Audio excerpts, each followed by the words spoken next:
श्री गणेशाय नमः। ओम नमः शिवाय। जय श्री राम, जय हनुमान। दोस्तों, आशा करता हूँ आप सभी प्रभु की कृपा से कुशल पूर्वक होंगे।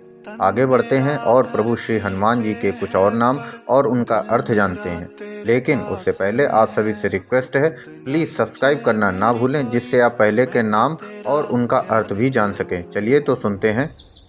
ओम सर्वतंत्र स्वरूपिणे नमः, अर्थात सभी मंत्रों और भजन का आकार जैसा।